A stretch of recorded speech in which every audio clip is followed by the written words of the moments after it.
And we're live. This is episode 82, isn't it? Episode. It says 81 at the top of the show notes. That's funny. All right. Yes, it Let's is go in with fact 82. Yeah. episode 82. Good thing you Let's titled make this sure one. I wrote that. Okay, okay, everywhere else is 82. All right. So. We're really getting started now. Did you know that not all successful people are equal? What separates the very successful from the successful? In today's episode, you will learn 4 things you must learn to do to make the leap from successful to very successful.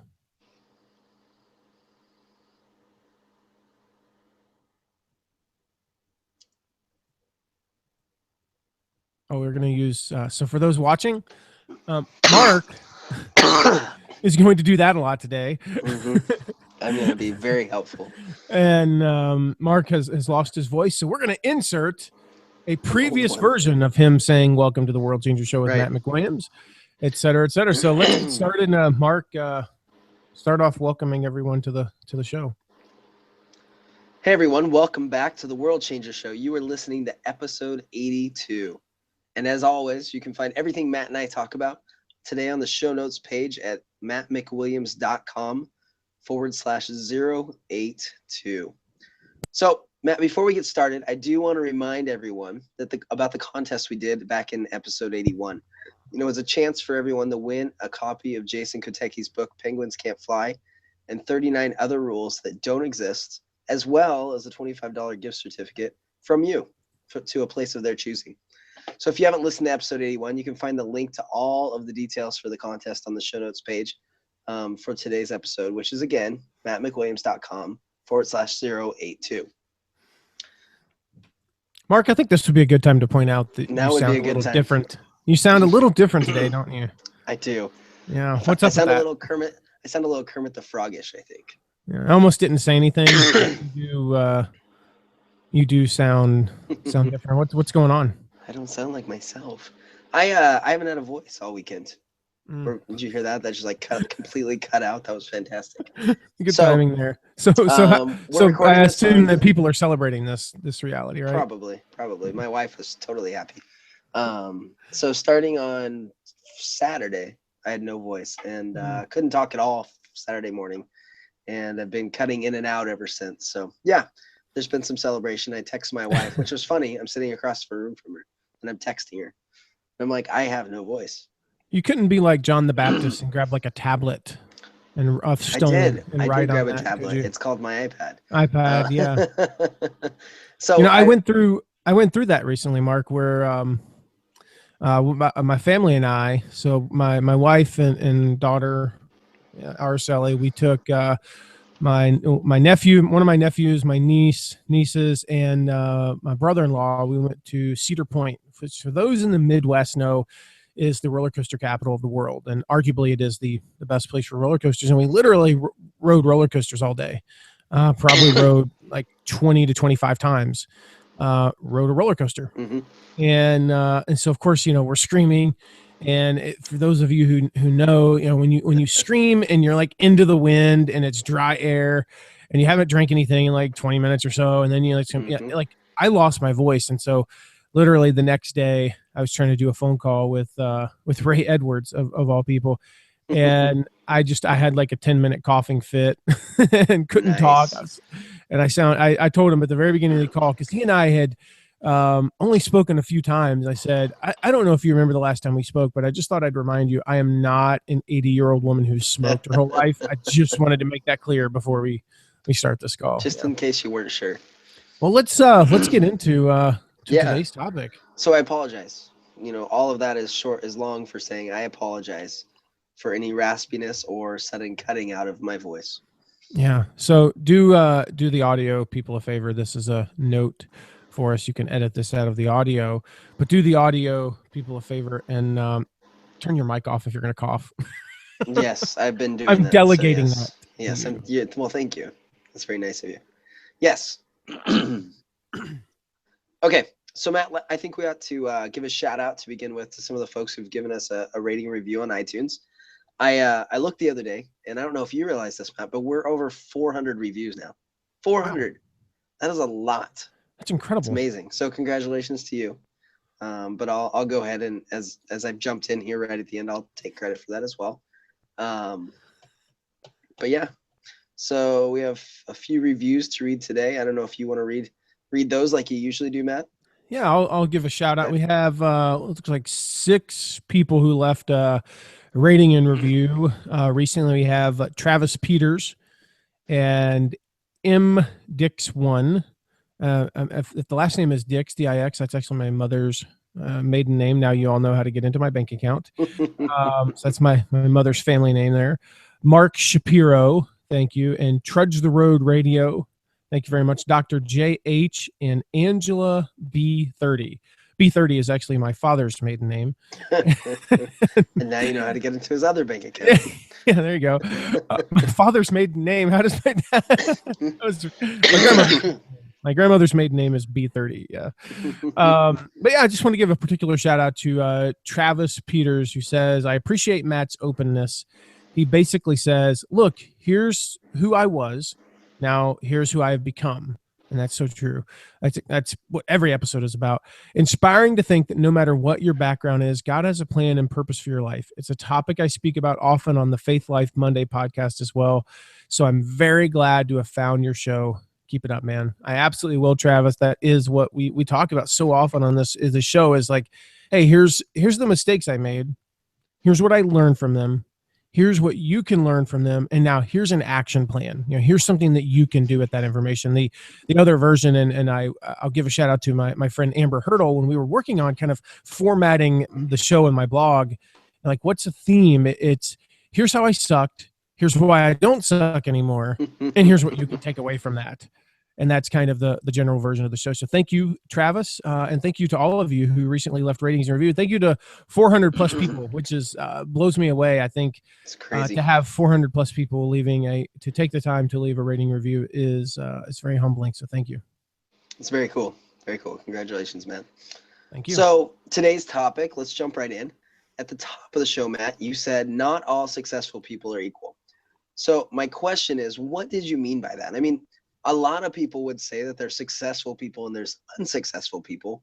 So who are some people that you would label very successful, and why would you call them that? Well, I think this is one of those things that people kind of instinctively know who we're talking about. We can think in terms of they came from a certain background and they achieved a certain level of success, whether that be financial success or recognition for something special. I mean, obviously, I think it would not be a stretch to say that people who've been elected president of the United States are successful, very successful people. I was thinking about the other day, we're on the 44th president of the United States, and there have been approximately, I have not looked this up, but I'm gonna just venture to say that at least 1 billion, if not 5 billion people have been born in the United States since this country was founded, but at least 1 billion. We're 300 something million people alive right now. And yes, I'm going to go out on a limb and say at least 1 billion, and only 44 have ever been elected president. But even if you take that a step further and you look at like vice presidents and how many senators have been elected and how many, all these things. And these are very successful people in their field. Mm-hmm. And so I think that we would certainly label them as very successful. I think we'd certainly label Warren Buffett, who came from a very middle-class background to achieve what he has, is very successful. Bill Gates, Steve Jobs.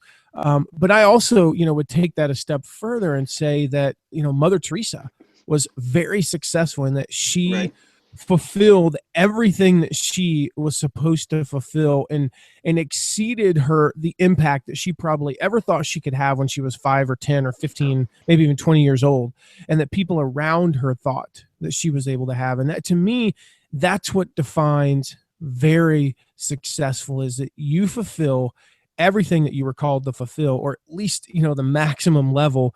And then you would potentially even exceed what you thought was possible. And so very successful is defined, in many cases by you, and very successful is not quantitative, but qualitative, in the sense that it's different for everyone. Right. And it is going to be, what's very successful for someone who says, my goal is to be the top ranked golfer in the world, for example. That was my goal growing up. Obviously I did not reach that. And I'm not very successful at golf, in my opinion. I was successful. I was ranked 14th in the country in NCAA Division I golf my sophomore year. I won numerous tournaments. I made a decent amount of money, not a ton, never even reached six figures in earnings, but I had a sponsorship and I got to travel around the country, and I've played, I've played at 5 or 6 of the top, 10 or 12 courses in the country because of that. And I've seen, we were thinking the other day, I think I've been to 38 states just to play golf. Wow. And so to me, that was successful. I was successful, but I never reached that next level. And that's what we're going to talk about today, is kind of how to reach that next level. Well, that's a great point. And I totally think that, I think you've given the audience a really good idea of what you're talking about. And I think really, like you said, we kind of know who we're talking about when we say very successful. I mean, we kind of get an idea, but I think that was helpful. So let's jump in. There's 4 things you say that we must do in order to make that leap from successful to very successful. So Matt, what is number 1? The first thing we must do? Well, number 1 is you must learn the magic word. Which is? It was going to be that little vague there, actually. The magic word. And I love how Dave Ramsey describes this. He goes through an entire tutorial in his, I think it's in his Financial Peace University course. And he talks about how you press your tongue to the back of, I think it's to the back of your teeth. I'm trying to do it right now. How do you do it? But you press the tongue to the back of your teeth and you release it and you say, no. That's the magic word. The magic word is not please. When you've reached a certain level, the magic word is not please anymore. I'm assuming that if you have reached a level of success, and again, I don't necessarily mean that you've made $1 billion, that I believe that you've reached a certain level of success and that people look up to you and people respect you. That's a big part of being successful, is that people respect you and you have earned people's respect, and you're not going to get there by being a jerk. You can be a billionaire and be a jerk, and in my opinion, you're not successful. So it's not please, it's no. And when I think of this, I'm reminded of the Warren Buffett quote. He says that the difference between successful people and very successful people, and trust me, when we titled this, we didn't necessarily have this Warren Buffett quote in mind, but I love how he puts this. The difference between successful people and very successful people is that very successful people say no to almost everything. Let me repeat that. The difference between successful people and very successful people is that very successful people say no to almost everything. So I want just practice it like that. Really, that's how we'll talk about this, but that's how I learned to say no, is I practiced it literally. No. And I practiced like how to politely say no to certain requests. And the thing is, to get to, this is the paradox of it all. And Greg McKeown talks about this in his book, Essentialism, The Disciplined Pursuit of Less. He says, the paradox is to get to a certain level, to get promoted to, say, vice president of marketing.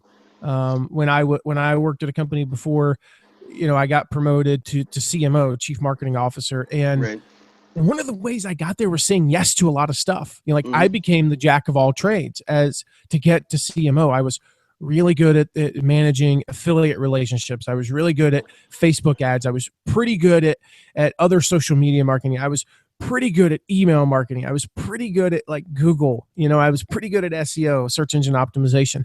And I was at a level 7 on all of those things, but I was not at a level 10 on any of them. Right. And so you said yes to a lot of stuff. You built relationships. How do you get to be successful? You probably need more than 2 close contacts. You need 50 to 100, maybe even 300 or 400. You earned respect. You built up some IOUs. And that's the thing, is the paradox is to get to a level 8, a level 8.5. You have to say yes to a lot of stuff. You have to go to a lot of dinners that maybe you didn't want to go to. You have to do a lot of fundraisers that you didn't want to. You have to respond to emails that you don't have time for. And so you said yes to a lot of stuff. But to get to the next level, you have to learn to say no. You have to learn to say no to the thing is, to get to a level 8 or 9, you have to say no to the level 2 stuff. You have to say Mhm. no to the bad stuff, but you Right. say yes to the good stuff. To get to that next level, to get to very successful, you have to say no to the good and sometimes even the great.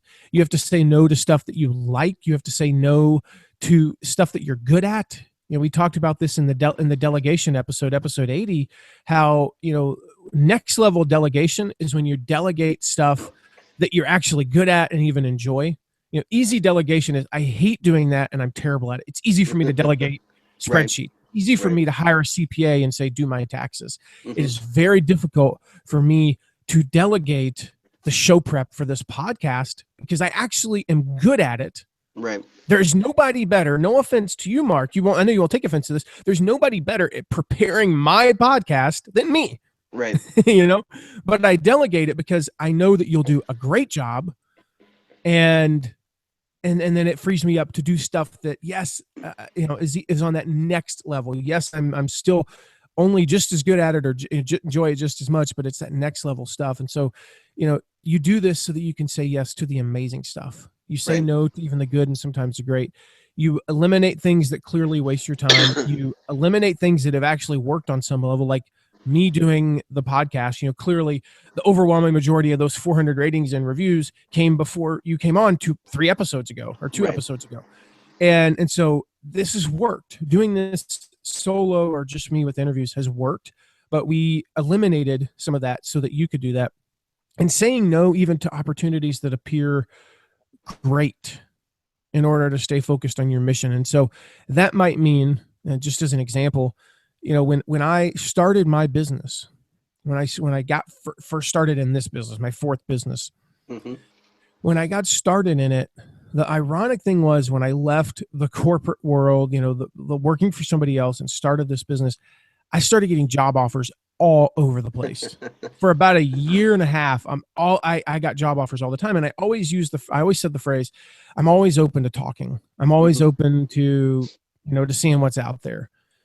And I kept saying no because even though that job paid much more than what I was making at the time starting my business, I knew that wasn't my mission. It was a great opportunity, but it wasn't my mission. And it would be great for my family. We could pay off our house in a year. We could do this. We, you know, like, and every time I said no, they would come back with more money and they would come back with more vacation time. They come back with more perks, you know, and like, I'm no, the answer is no, no, no. And I knew that there eventually was a number that was a yes, but it was Right. astronomically higher than what they were offering. And finally, it got to the point where I stopped even saying I'm open to talking. So that's an example of saying no to an opportunity that really on paper seems great.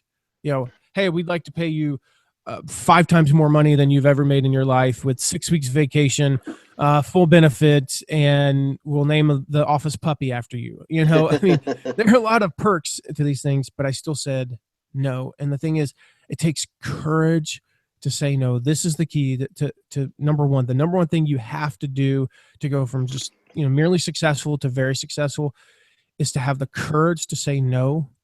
And this is a courage that it only develops with time and practice, because when that first job offer came along, I entertained it and I talked to them and I did not say no immediately. I entertained that job offer, but over Right. time it just became my default, and that happened with time and practice. Right. Well, and I think that's, you know, I was going to ask, and I think you clarified it really well, because I think that's, as people started hearing that, that's the first thing they said was, well, Matt, how am I ever going to get successful if I'm saying no to everything? So I think you Mhm. really clarified that, because I think you're right. I mean, to a certain point, you have to say yes to things and you have to take opportunities. But, Absolutely. you know, it reminds me, I was listening to a multimillionaire one time talk about basically the same thing.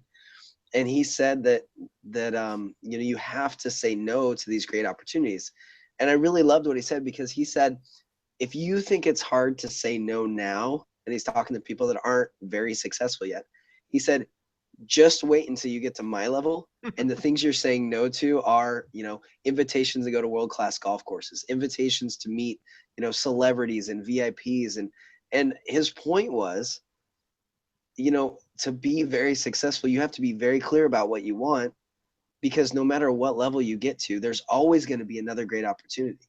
And I think isn't it Dave Ramsey that talks about that, about how so many businesses fail because they can't say no to opportunities that are great, but don't further their mission, don't further what they want to do. And so I think it's so important that you learn how to do that early on. Now, early on, you might not say no to a lot of things. You might be saying yes to a lot of things, but you better say no to some things. And I'm getting to a point in my life where I don't think I'm very successful yet, but I'm getting to a point where I have to do that. There's so many pulls and strains on my time that I'm having to look at what I do, and I'm having to say, that is a great opportunity. That's a great experience. I don't have time to do it. It's not the most important thing to me. It's not a priority. And you have to say no to those things. And I think you're right. That really is, if you can't get this down, the other three are going to be very hard, because you're not going to have time to do them. You're going to be so busy doing what everybody else wants you to do that you won't have time to get to very successful. Absolutely. In my third business, and I've talked about this a lot on the podcast and on my blog. My third business, we went from literally above the CFO's garage, just me and my two business partners and a programmer in a third world country overseas, to having 52 employees and almost $18 million in revenue. Wow. In just a couple of years. And the ironic thing is how we got from like 0 to 500,000, which was, with that number of employees, was very successful. And we kind of went from like, we didn't make any money to making a nice, comfortable living for the three of us. How we got to that point, how we got to our first $500,000 or $1 million, was by being insanely focused. We said no to everything. We were going to do these. It was in the insurance industry. And we said, we're going to focus on these two things and nothing else. And then how we made the jump to the next level was actually diversifying a little bit. We said, okay, we're going to branch out a little bit into areas that people are asking for, that our customers are asking for. And there was no risk involved because we had customers lining up for them. Right. And we moved into those and we grew, and now we're all of a sudden we're at, $12 to $15 million. But then we decided to get into areas that we weren't experts at. And we weren't even like, what we said was we were willing to be like level 7 experts. We started at level 10. We were willing to drop down to things we were level 7 at, but suddenly we're at like level 4 and level 3 and level 2, and we're having to hire people. And the weird thing is when you have to hire people, stuff that you don't know the first thing about, it can be very painful because you might have to churn and burn through a couple of people before you get to the right person. And we didn't have the resources to churn and burn. And so it ended up burning us. And, the long story short, and again, I've told this before, is, 2.5, 3 years after we reached the $18 million mark, we sold for debt. We basically left with nothing. And there was a point in time where we had offers for more than $30 million. You can do the math, split 3 ways. I'm not entirely sure I'd be doing this podcast right now if I had $10 million in the bank. I'm just being honest, and I probably would. I'd probably be doing even more podcasting. I'd be doing a podcast episode every day if I had $10 million in the bank. But, we had those offers in excess of $30 million to sell. And long story short is years later, we sold for essentially nothing. We profited no money off of them. And all because we weren't disciplined to say no to really good, even great opportunities. Well, I think, and you talked about how, as you guys, when you hit that first plateau, you started saying yes to some more things.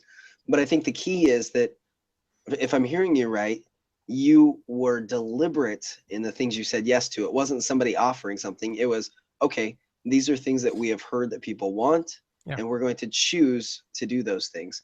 And then when you get to that next plateau, it seems like the challenge there was that, and again, correct me if I'm wrong, but you have to have a mission and principles that are more important than profit, that are more important than growing necessarily, that it's just, this is what we want to do and this is why we're doing it. And I think that's so important. And you talk about that all the time on your blog, about how important it is that what you personally want to accomplish. And if you can do that, then you can say yes to those things. If you lose sight of that, you start saying yes to those things that maybe aren't so good. And you get to those, level 1, level 2 expertise things, and all of a sudden we have an issue. But so, we're talking about the 4 things you must do to make the leap from successful to very successful. The first one was that we learned the magic word, which is no. And I think everybody was trying to do that, Matt, when you were talking about how to do it. What's number 2? Well, real quick, back to number 1. And we spent a lot of time on number 1 because that is the key. I mean, if you don't learn how to say no, you'll never, the rest of these are irrelevant. Right. And it's not to say they're irrelevant. You might get to from a level 8 to a level 8.5 with the rest of these, but you'll never get to a level 10. And you're spot on what you said, Mark, about, we were intentional about what we said yes to because we predetermined. We will say yes to things that our customers are demanding, and we can run the numbers on them and say we have, 500 customers lined up for this service. On day 1, this new offering will be profitable. That's what we'll do. And it was when we didn't have customers lined up for any of these other services we were offering that we suddenly went, oh crud, we're losing, we're losing $25,000 a day. We're hemorrhaging cash. How do we get out of this? Oh crap, and then the economy and stuff like that happened, which if the economy stuff that had happened in 2008, 2009 had happened, we had $2 million in reserves, no big deal. But when we were hemorrhaging cash for the 6 months prior, it was a big deal. That's what happened. So number 2 is you must learn to play dumb. Oh, I'm really good at this one. No comment. But the kind of the background on this, where I learned this was in that company. We'll go back to that company again. We started this company in November 2004, and like I said, we were above the CFO's garage. There were just 3 of us plus a programmer, and then within about a year, I woke up one day and I had 5 other people in the office that all worked for me and reported to me. And we were in a very small office. And then the very quick version is, next thing you know, we move up to this other office, and I'll never forget the conversations we had. This office is so much bigger than we'll ever need. I don't know how we'll ever fill this office. Well, 6 months later, we needed another office.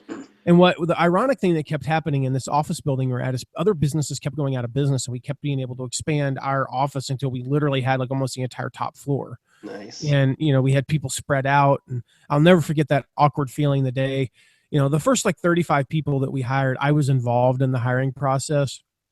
And I'll never forget that day that I walked past a person, and I went and I kept walking to my friend Hunter's office, the CEO. And I was like, who's that red-haired lady that just walked by me? He's like, who? Like, there's a red-haired lady in our office. It looks like she's like carrying a microwave dinner back to the call center. Like, who is that? He's like, I have no idea. So I went to Bob, the CFO, the other business partner. I'm like, who's that red-haired lady that walked by me? He's like, I have no idea. Because it's one thing if it's like a visitor, but she's carrying a microwave dinner. She clearly works there. She was there. Yeah. I had to go to 4 different people before I learned that we had hired her on Monday. And that was a cool feeling. We made it to where we are. And I made it to where I was. Why was I the chief operating officer of this company? Because I was the go-to guy.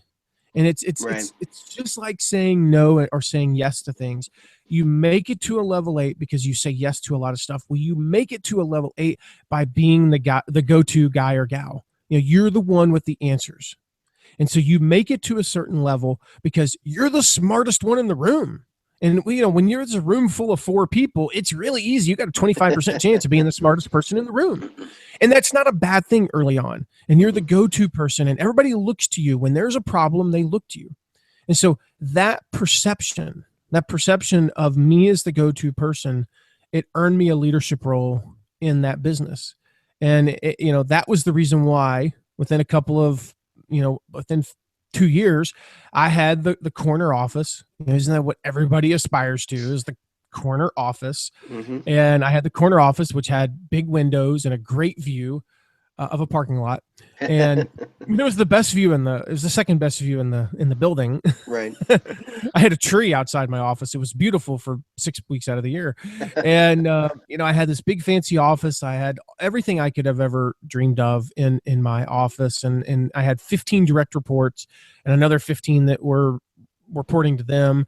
I won awards. I made a lot of money, and I was successful in my own eyes, and I believe in the eyes of others. And it was all because I knew it all. I knew the business, and I was seen as the expert. And so the thing is, though, this is what's, again, the paradox. It's like saying yes gets you to a certain level, but the paradox is you have to say no to get to the next level. Mm-hmm. Knowing it all was the biggest thing that was holding me back, because I bought into this myth. I don't know what it was, but there's this, myth that I had somehow bought into, that because I was a leader, I had to have all the answers.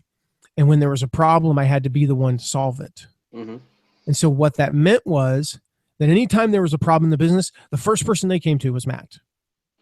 And when the server went down, they came to me. The reality is they should have gone directly to the head of IT. And so they came to me, and they went to the head of IT. Well, that's 90 seconds to potentially 3 minutes of wasted time. And when there's a server down in an online business, I mean, you can look at the clock. A minute went by, that cost us $1,000. Another minute went by, that cost us $2,000. You're like, okay, great. I can't pay somebody today because of that server going down, and that 90 seconds to 3 minutes doesn't seem critical, but it has a tangible number to it. That's $3,000. And so I set myself up for that by being the know-it-all. And so when there was a problem, I'll solve it, was kind of the quote Vanilla Ice there. And here's the funny thing is, if I didn't have an answer, I kind of like made one up. And it wasn't that I just pulled something out of my, my behind, but because nobody else was solving the problem, I had, like, even if I didn't know the answer wholeheartedly, like, solve for X, 2 plus X equals 4. Well, X is 2. That's the answer. Even if I didn't know for sure what the answer was, I'd throw something out there. Right. And I completely stifled the creativity and the resourcefulness of my team. And then what happened over time is I progressed as a leader. I went to that, from that level 8, where I'm seen as the go-to guy. And I got to that 8.5 to the 9 to the 9.5 to the 10, because I learned how to listen. And I learned that in order to transition from successful to very successful, this was, in addition to saying no, which is a one-word answer, I actually had to learn to keep quiet. Mm-hmm. And so when my team came to me, or we're in a meeting and everybody, that thing where I'm at the head of the table and 11 other people are staring down at me, looking at me for the answer, I'd look at them like I didn't have a clue what they were talking about. I learned to play dumb. Right. And I learned to listen to others. I had to ask questions. This was the toughest one for me. I had to ask ridiculous questions. I had to ask questions that I knew the answer to, because I wanted to learn what was truly going on in the business, and I wanted to learn what was truly going on with my team, and I wanted to learn what was truly going on around me. And I had to probe and prod, my team, like I knew nothing. And it was really only then that I began to get the whole story, that I freed my team up to do some amazing things together. And here's how these tie in together. Number 1 and number 2 is when I'm at a level 8 trying to get to a level 10, when I say no to opportunities and that frees up my time, that gets me to a level 8.5 or whatever. But when I started playing dumb, when I started freeing up and giving my team more resourcefulness and empowering them to make decisions, and it goes back to the delegation episode where we talked about those 3 magic words for your team. I trust you. Right. When I started doing that, that got me to a level 9, because now I even have more time to focus on the things that only I can focus on. It's great that you pointed that out in episode 80, because I was thinking the same thing, that this idea of playing dumb ties into the trust idea of your team trusting you.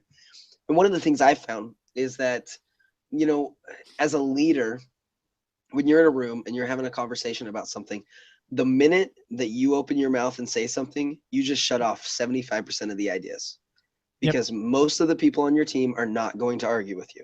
Now you're going to have the one guy that will, there's always that one person that's like, well, I don't care what the boss says. I have an idea and I think it's great and I'm going to tell him. That's me usually, if I'm not the leader in the room. But I found that, and I try really hard in the times in my life when I'm a leader and I'm sitting in a room with people, I will be the last one to say what I think, the very last person, because I've learned the minute that I open my mouth and say something, most people be quiet and they will not give their ideas.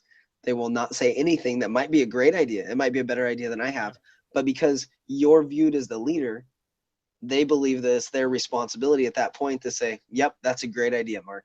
Yep, that's a great idea, Matt. And so I think this idea of playing dumb and even just being quiet is very, very important because, like you said, if you want to get to that next level as a leader, if you want to get to the next level in your business, you have to have those other ideas. You have to have that input from your team, and you have to free them to make those decisions and give their ideas and give their thoughts. And the minute that you say something, they're going to immediately accept that that's what's going to happen, whether that's the case or not. And you might not mean that. In the positions I'm in, a lot of times I'm more than willing, even after I've given my idea, I'm more than willing to go on and listen to what they have to say. But in their minds, it's been solved. And so if you don't give them that opportunity before you say something, by sitting there quietly and listening and playing dumb at times, you stifle all of that creativity. Absolutely. I mean, the thing is, if you are a leader, you have to realize that your words carry so much weight. And even if you're not a leader in title, you're not a C something, you're not a VP of something, right, that if you are viewed as a leader, your words carry weight. And you get to that certain level. Again, we're not talking about how to get to a level 8. We're talking about how to get from level 8 to 10, which is, mathematically is easier, but it's actually the hardest transition in the world. right. It's kind of like if for those of you who know golf, it's, breaking 100 is not that hard when you're first getting started. And then breaking 90 is not that hard. Breaking 80, not that hard. But once you start getting like breaking 70 for the first time is astronomically different than breaking 80 for the first time. Like right. I made the transition from 100 to 90 in probably a couple of months.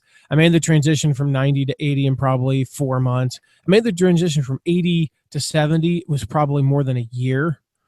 And then from there, it's just all incremental. You might break 70 the first time and go another 6 months before you ever break it again. Once you break 90 or 80 for the first time, it's not too long before you're always doing it.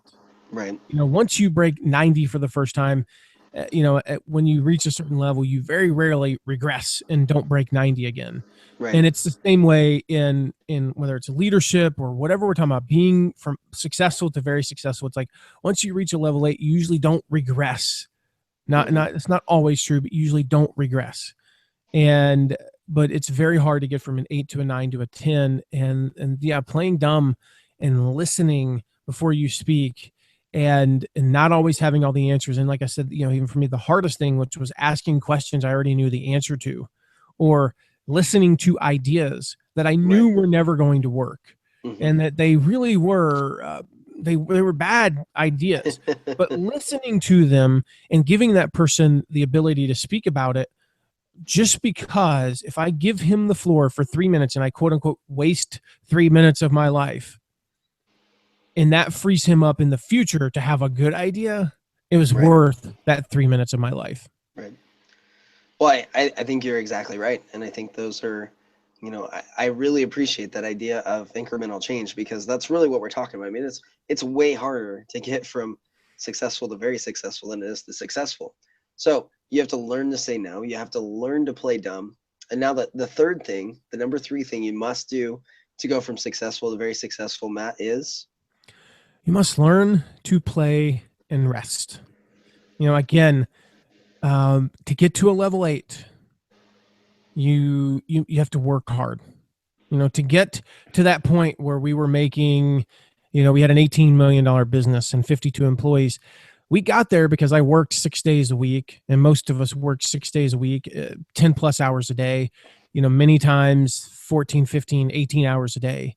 That's how you start a business. I mean, this myth of, like Tim Ferriss's 4-hour work week and, lifestyle businesses usually don't get to that part within the first couple of months. Right. It's not how this works.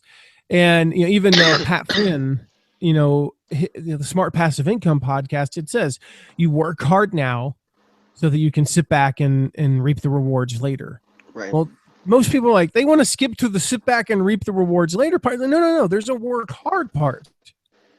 So just to be clear, to get to level 8, to get to some level of success. So if you're at a level 5 right now, if you're making half of what you want to make, if you haven't been promoted in 6 years, you haven't started the business that you want to start, your relationships aren't where you want them to be, and you're not having the impact that you want to have, play and rest aren't in the cards for you right now. It's not that you can never play and rest. I'm not suggesting that. Right. Notice I said I worked 6 days a week, 10 to 15 hours a day, not 7 days a week.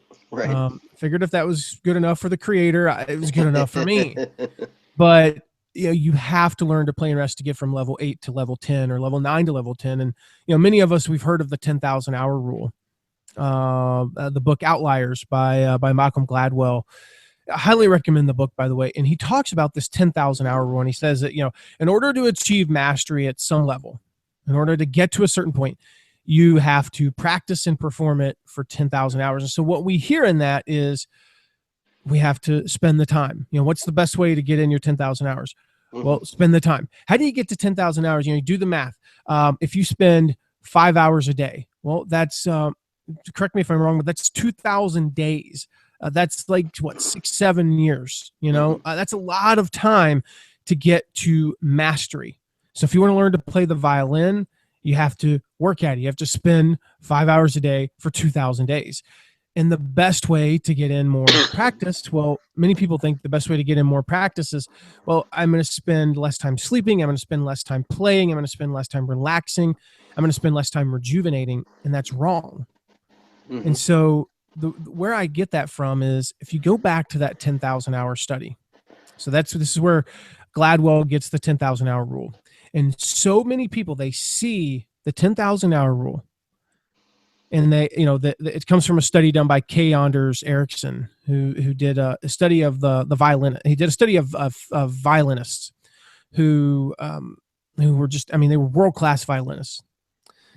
And they see this 10,000 hour rule and they go, got to do 10,000 hours. If I can spend 10 hours a day, that's 1,000 days. Well, what if I can spend 12 hours a day? Well, that's 900 days, whatever. Right. And they see this and they go, that's the part I'm taking away. And the thing is, Gladwell left out part of the study.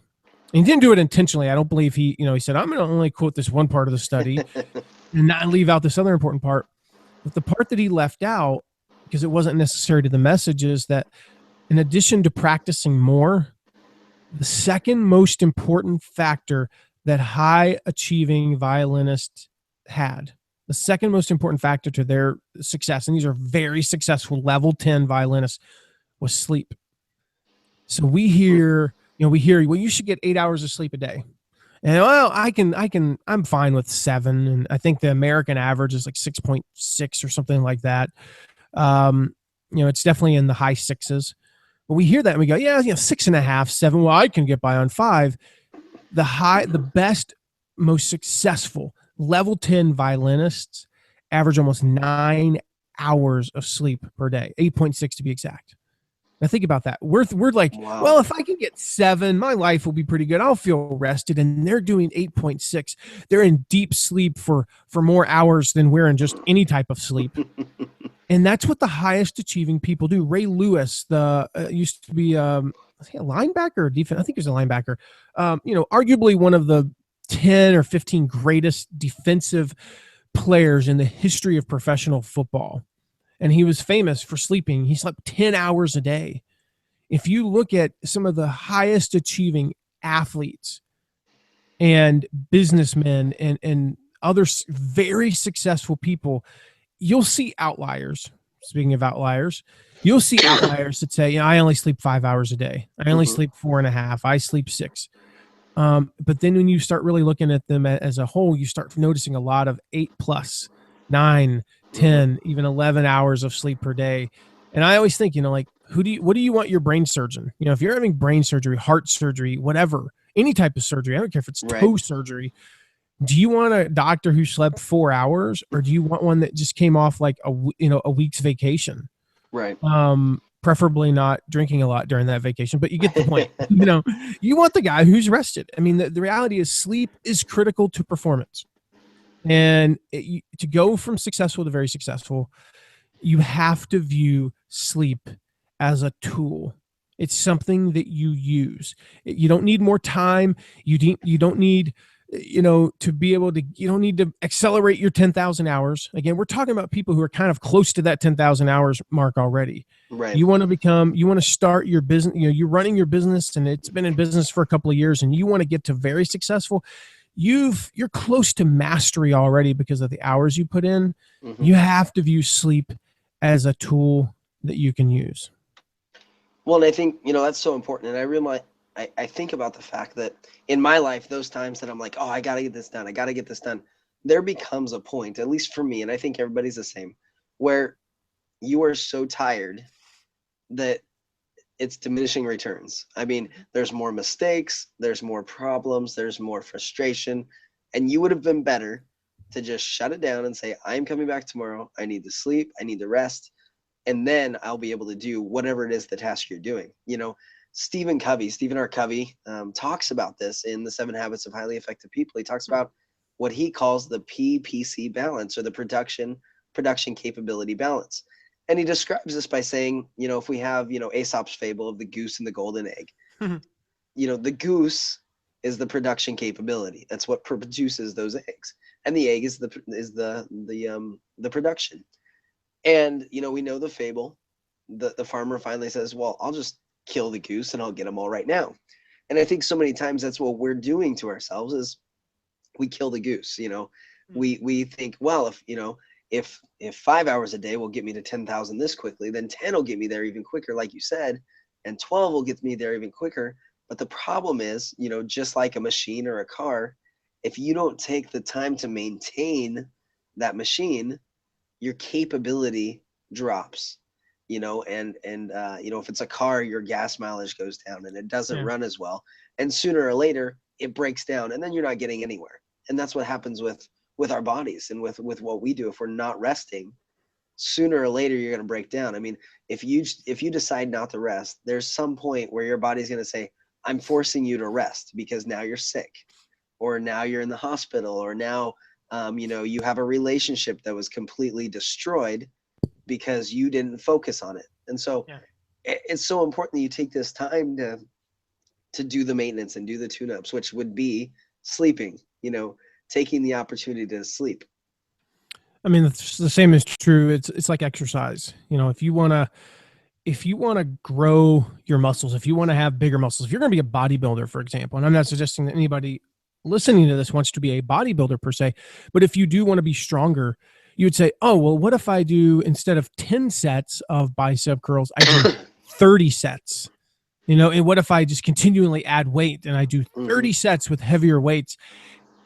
You're going to tear the muscle to the point that it might not recover. And the same is true. What do? You do biceps one day. And anybody who's ever followed an exercise plan, you do biceps one day. And then for 3 days, you don't do biceps again. You don't do squats every day for 7 days. That would be asinine. Right. So you do biceps on Monday and then you do them again on Friday, because you give the muscles time to heal. That's what exercise is. You're tearing the muscle, and then when it grows back a little bit bigger and a little bit stronger.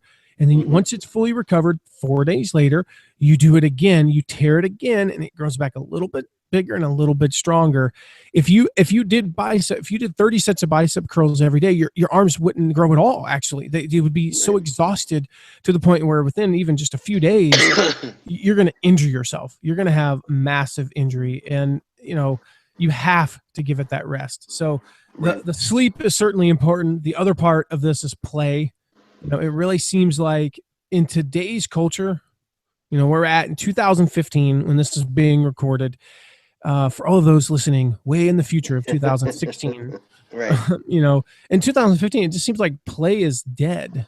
We're not playing anymore because we're go, go, go, go, go. At least, again, for level 8 people. I'm not talking about people at level 3. They play a lot. I'm not talking about watching reality television. I'm talking about, when we're at that level 8 and it just seems like all we do is work, work, work, go, go, go. Right. We lose play. And, Seth Godin says I agree with him. He puts the blame on kind of this industrial complex that we developed in the late 1800s. He says that when they started when the Industrial Revolution happened in this country, we started having schools that were more specialized. You know, you think about that, like, what's your major when you go to college? Like, I don't know, I'm just going to college, dude, you know? Right. And schools became more about sitting at a desk for a long time and than about creativity. And so what do we view? You know, think about this, like you talk to a teacher and they talk, yeah, Johnny is so good. He just sits there so still and pays such good attention. Like that's the like, is that truly the model for successful? Is that really what we're looking for? You know, we're going to talk about this with Dr. Dale Archer in I believe the next episode. Yeah. I recorded an interview with him. It's phenomenal. We talk about that, but schools basically, they just became about sitting still and paying attention for 7 hours a day as though that's some model of success, right. When it's totally not. We completely debunk that in the next episode. And music classes, art classes started going away. When I was in middle school, I had art class, and in addition to writing, I had art, I had music, I had PE. You know, that was 3/7 of my day was art, music, and PE. Right. And I believe that's part of the reason why I'm creative today was the fact that I learned to play a recorder and a clarinet, and I learned to paint ridiculous stuff and mold, right. You know, this stuff into clay. I molded clay into clay, but I molded it into shapes, and I got to exercise my creativity. And soon what happened is, because of whether it be budget stuff or whatever, I'm not going to get into that, but I don't believe that's the true reason. We started stripping music. What went first? Music. What went next? Art. What went next? Recess. What went next? PE. So now we have more lab time and more time in books, and I think books are great. But you know, we had more time sitting still in class and not really using the right side of our brain, and the time in the middle of the day when, you know, you think about this, you go out for recess, what do? You play tag, and you play football, and you sometimes use your imagination. Yeah. You get to be, you know, kids get to be superheroes, and they get to be composers in music. They get to be sculptors. And so we had kids that were superheroes, composers, and sculptors. And now we have kids that are just really, really good at sitting still, paying attention to the teacher. And the result is that play died and creativity went away. And when that happened, I think over the past 100+ years, I think that's when we became this society that, at least to get to a level 8, rather than get to be creative and rest and play, it was all about who could work the hardest and the fastest and the most efficient. You know, really, like, what happened to like productive inefficiency? You know, right. And what happened to boredom? When was the last time we were bored? You know, I don't know if you remember growing up, there were times in the summer when I would just be like, I'm so bored. Our kids today are not so bored because they always have a device, or they always have something. They always have another practice to go to.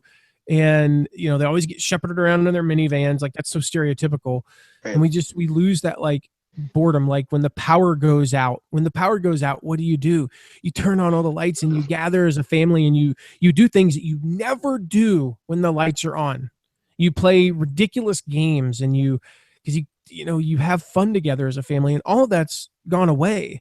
And I'll get off my soapbox here, but you know, I think of Sir Ken Robinson. He's one of the leading experts. Go watch his TED Talk sometime. Can we look that up, Mark, and link to that in the show notes? Sir Ken Robinson's TED Talk. He's an expert on creativity in school, and he noted that rather than fueling creativity through play, our schools are killing it. So, you know, here's his quote. I love this. He says that we have sold ourselves into a fast food model of education, and it's impoverishing our spirit and our energies as much as fast food is depleting our physical bodies. Imagination is the source of every form of human achievement. Now, let's look at that for just a second. You know, we think about fast food, like the thought of most fast food disgusts me. You know, yeah, when I'm traveling and we stop at Taco Bell, I'll grab like a salad and I'll kind of eat it and be like, oh, well, I didn't make my body worse for eating it. I think that's kind of like, there are certain fast foods that like keep you in neutral. Right. But is that really what we're looking for? Like, you can't be in neutral and go from 8 to 10. Right. And so our schools are doing the same. Like, if we want to build, especially as a country, I'm speaking to just, the people in America, like, if we want to get back to where we were, isn't there like a direct correlation between the removing music, art, and PE and recess from schools and why we're ranked like in the 30s now in terms of education compared to where we were 100 years ago when we were number 1 or number 2? And so you think about like the thought of fast food to me is disgusting. I don't want to eat fast food. It's gross. And that's what we're doing to education. So to me, it's time to get the creativity back. If you want to go from an 8 to a 10, if you want to go from successful to very successful, you got to get out and play. Some of my best thinking, some of my best ideas occurs when I'm outside playing disc golf, or when I'm outside with my daughter just looking around in the trees. Some of my best lessons from business have happened while I was doing yard work, which has the word work in it. But guess what? I enjoy doing yard work. It's fun. Play games with your children if you have them. Play games with other people's children, not in a weird way. Play games with your nephews and nieces. Go ride roller coasters. Make believe. Be a superhero. Dress up. Wear weird costumes. That's Jason Kotecki and I talk about that in episode 81. Take an art class. Make up songs on the piano. That's one of the things I love to do. I love to sit down with a guitar or a keyboard. I don't know how to play guitar. I don't know how to play the keyboard. I know. I got 4 chords, y'all. I got G, D, E minor, and A minor, and C. Nice. I got 5. I got 5 chords. That's all you need to know to just play a song and go, that sounds like this. That sounds like that. Or I'm going to make one up. Get on the piano. And I, for some reason, I have that ear that I can just start. Like, I know what the next note is. And next thing you know, I'm playing like, Somewhere Over the Rainbow or whatever. And I'm very good at just figuring out songs on the piano. But sometimes I like to just make them up. So just fuel your creativity in any way that you possibly can by playing and resting. Well, I think you're so right. And I'm so excited for people to see that Ken Robinson talk if they haven't, because, that I think really that is the crux of it. I mean, we're taught that the highest value is to be able to sit and listen and do what you're told. And, I love Ken actually talks in that talk about, ADD and ADHD, which you and Dr. Archer talk about next week. And he makes the comment, and it makes me laugh every time, because he says, well, of course they're hyper. Of course, you make them sit there and not move for 8 hours. Of course, they're a kid. They're going to be hyper. And he makes the comment, he draws people are the same way when they sit in the cubicle all day. It's the same thing. So I think you're right. It's so important for us. I mean, we need to have those times where our minds can rest and play and have fun and be creative, because we want to be creative. I mean, you can't tell me that when you look at children that's not the way we're supposed to be. I mean, my daughter makes up the most random things. She's creative all the time, and it just blows my mind, because sadly, I can't do that anymore. I mean, I think I'm better than a lot of people, but I cannot create like my daughter does. I mean, we get her all these toys, and a year ago, she would sit down with my wife's bag of nail polish bottles, and they would be people. I mean, that's what she would use for people. And I was just like, wow, it's amazing. So it's so important. I think you're right. So we're talking about how to get from successful to very successful, Matt, like you said. We've talked about saying no. We've talked about playing dumb. We've talked about learning to play and rest. And so now we're on the number 4, the last one. And I think this one's so important, because really, we talked about number 1 being foundational, but I think really, if you don't do this one, none of it works. None of it happens. So tell us about number 4. Number 4 is you must learn to take action. I think that one of the ways that you get, again, from like a level 1 to a level 8 is by having good ideas and being creative. And so I think that all of that is important. I just talked about getting more creativity, but you have to learn to take action. I think of, I always forget the exact quote, and I forget who it's by. Maybe Mark, I could put you in charge of looking this quote up and putting it in the show notes. But it's this lady, and she says something along the lines of, we need, rather than more architects in the world, we need more bricklayers. And what she's saying is, we only need there's a finite number of architects that we need to create beauty in buildings, but we actually need more people who are just doing the work. And I think about, since I started my blog, or since I started this podcast, this is episode number 83. Since starting my blog, I've published, 600-700 posts now. And each of those posts, every single one of them, I believe, provides valuable insights or a tip, a lesson, a how-to, whether it be for, some sort of hopefully world-changing, life-changing message for your business, your career, your life, your marriage, your family, whatever it is. And I think that they're helping people. I mean, I'm hearing, I get the emails and the tweets, and people are telling me, hey, that really helped me be a better leader. John Stopey, supposed to many times, like your stuff about one-on-one meetings and thank you notes has completely transformed my career. It's helped people get promotions and raises and start a business, get in the, change their mindset, raise world-changing kids. These things are helping people. But none of these posts, nothing I've ever written or recorded on this podcast is worth a thing if you don't actually apply them. If you don't actually put these things into action. And so for me, I learned long ago, I used to get in this trap of learning and not actually doing. I was an architect I wasn't even an architect. I was like learning architecture, but I wasn't laying the bricks.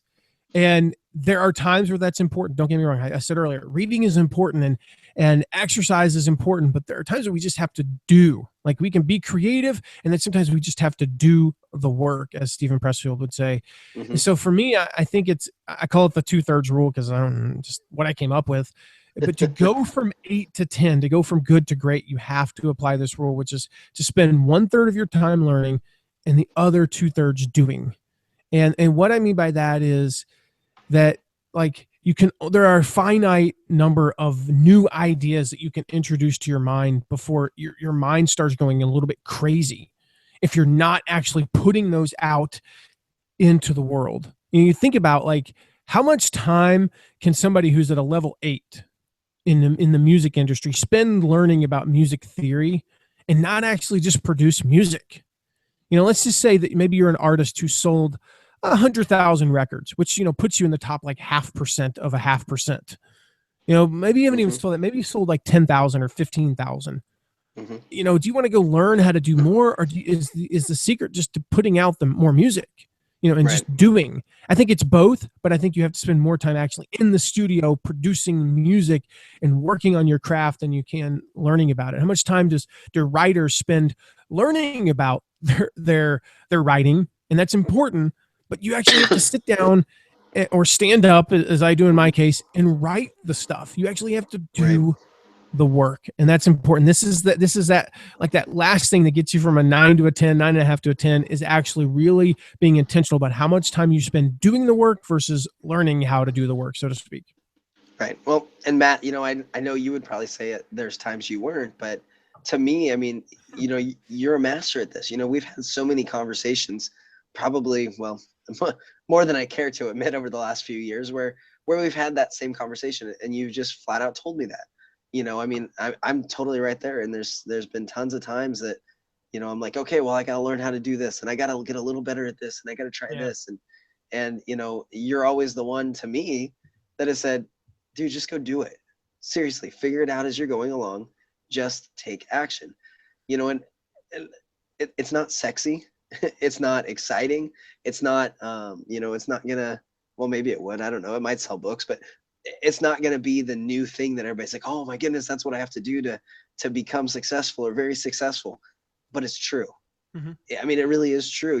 I got to that point. I was talking to Jonathan Milligan a while ago, and we were talking about blogging.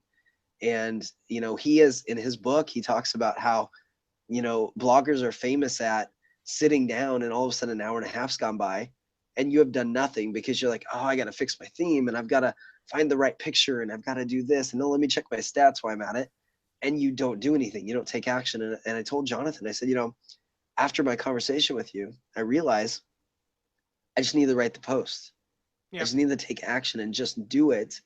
Even if it's not perfect, even if my SEO is not perfect, even if my picture's not perfect, even if I don't have the right share graphics or buttons or whatever, at some point you just have to take action. And then as you're doing that, you'll slowly add those things back in. But if you're not taking the action, all of those things you're learning don't mean a thing. They don't matter because you haven't done anything, and these tweaks that you're going to do to make it better don't matter if nothing's there to make better. You're right. I mean, that just like you said about whether it be networking, what's the secret to networking? It's doing it. There are, right. Yes, you can learn stuff. So if you have an hour to do networking, spend 20 minutes learning a technique and then put it into action for 40. You know, that's what Jeffrey Gitomer talks about. He says, you read a couple pages of this book and then go put them into action. Right. He does it in all of his books.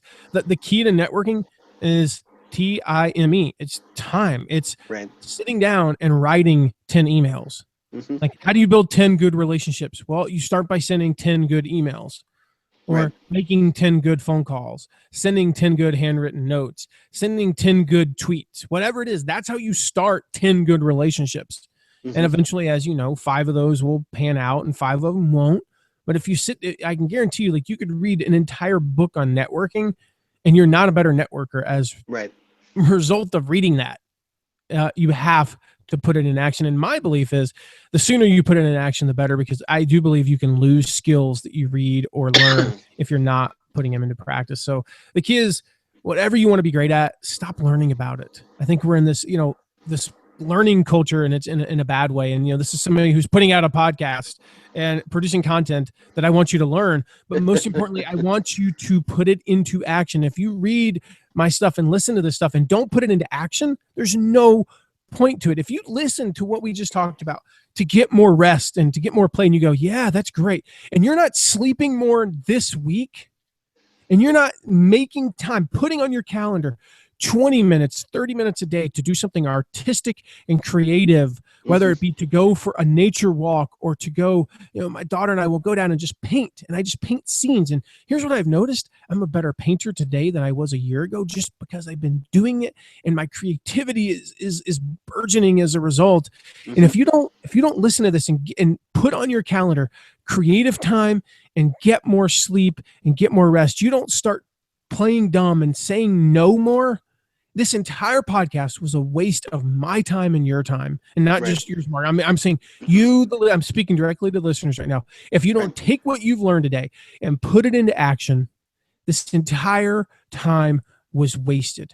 And I would rather you not listen to my next 30 episodes and get new information in your head. It's a terrible sales pitch. Don't buy anything from me. Don't listen to anything from me. Don't read my blog. And you focus on resting more, playing more, saying no more, and I forgot the other one. Good grief. And playing dumb more. And you focus. If you don't focus on those 3 or 4 things there, don't listen to anything. Don't read anything, because you have to take action. Well, that's exactly why there's still a market for self-improvement books. I mean, there's really nothing new in the next book that comes out this year from, like Stephen Covey's book 25 years ago, or, Think and Grow Rich, all these books, they're the same principles, but people aren't applying them. They're still looking for the next thing. And so they can still sell these books because nobody applies what they learn. And, every really good self-improvement book I've read, that's what they say. Like you said, Jeffrey Gitomer says it in all of his. Stephen Covey, in the beginning of 7 Habits, that's what he says. He goes, you know what? You need to take every single one of these habits, and you need to spend a month on it. Do people actually do that? I haven't. I read the book like 4 times. I still have not done what he's asked me to do in that fact about taking a month, and you only focus on that one thing. You put it into action before you move on. But I think we get into that mentality of, I read it, now I feel good because I know it. And you think that all of a sudden you're going to be successful, but until you actually put it into action, you're not going to be. So let's recap real quick. The 4 things we must learn to do in order to make the leap from successful to very successful are, like Matt said, you need to learn to say no, the magic word. You need to learn to play dumb. You need to learn to play and rest, and you need to learn to take action. And the quote we want to leave you with today sums up this final must, but really, all 4 of them really nicely. And it's from Pablo Picasso. And he says, action is the foundational key to all success. It's short, it's sweet, and it's to the point. And, Matt, before we wrap up, you kind of wrapped it up, your thoughts on it, but is there anything you wanted to say about making that leap from from successful to being very successful? The last thing I would add is to take each one of these one at a time. Again, pick one, pick really one of the first 3 probably, and do what I say in number 4 is to take action, so say, okay, I'm going to work on saying no. I'm just going to become disciplined with my calendar, disciplined with my time, disciplined with my efforts. And so maybe for you, that looks like this, that rather than the default being that I'm going to say yes to everything right now, I'm going to say no to everything and then figuring it out from there. Perfect. So our question today for you is, along those same lines, Matt, is what is the one thing you will do this week to make the leap to very successful? And we're going to ask you to take some action right away. Head on over to mattmcwilliams.com/082 and leave your answer in the comments. Let us know what it is you're going to do in order to take that leap, the action that you're going to take, that one thing that you're going to do, like Matt said, to take that leap from successful to very successful. So again, leave a comment there. What is the one thing you will do this week to take the leap from successful to very successful? Now, Matt, you already alluded to it. You already told people about it. But next week's episode, we have an interview that you did with Dr. Dale Archer. And Dale Archer is the author of The ADHD Advantage. And we're actually going to give you guys a sneak peek about what you're going to hear. So take a listen to this clip, and that will give you an idea of what the next week's episode is going to be about. For those watching on video, there is no clip. For those watching a video, there is no clip, but there will be. Those on video got some of the behind the scenes stuff. And I have a special treat for those on video here in just a moment. So if you got, Mark, if you want to finish wrap up here, go right ahead. And I'm going to call out to somebody to come join us real quick. Until next week, remember, you were born to change the world. You were born to make history. You were born to make the leap to very successful. So believe it, become it, and pass it on.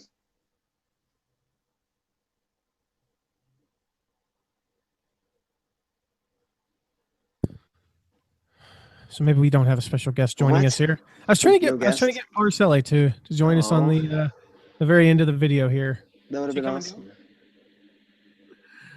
So for those on video, if you're still sticking around, this is funny.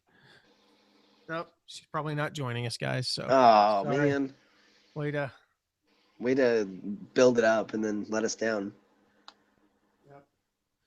All right, man. So good job. That was fun. Again, sorry about my voice for everybody on video. And the coughing, because they all got to hear the coughing too. Yeah. Where's your mute button? Somewhere up there. Right here. Well, yeah, this one, but I'm not talking through that. Remember, I'm using this. No. Wait, you're not talking through the mic? Well, I am for a recording, but the video is going through my iPad. If you yeah.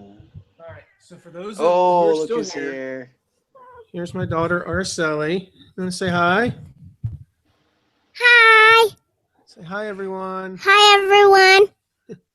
Hi, Araceli. Even though you can't. Anything else you want to say to those watching the video? I want this down. Oh. So. How you doing? I know you see Mark. Say hi, Mark. I'm good. Hi, Mark. Hi, Araceli. Okay. You're going to break my pop filter. I hope not, though. All right. So you want to say anything else to inspire the listeners, watchers, viewers? I just want to stick your tongue out. Oh, you want to give everyone a kiss? That's nice. Okay. All right, sweetie. All right. Love you. All right. You want to tell everyone what you're going to have soon? Babies. You're going to have, mommies due very soon, right? Yeah. Yep. All right. So the babies are going to come out. And there goes my pop filter. Okay. All right. We're going to log off. Bye, Araceli. Bye, everyone. See ya.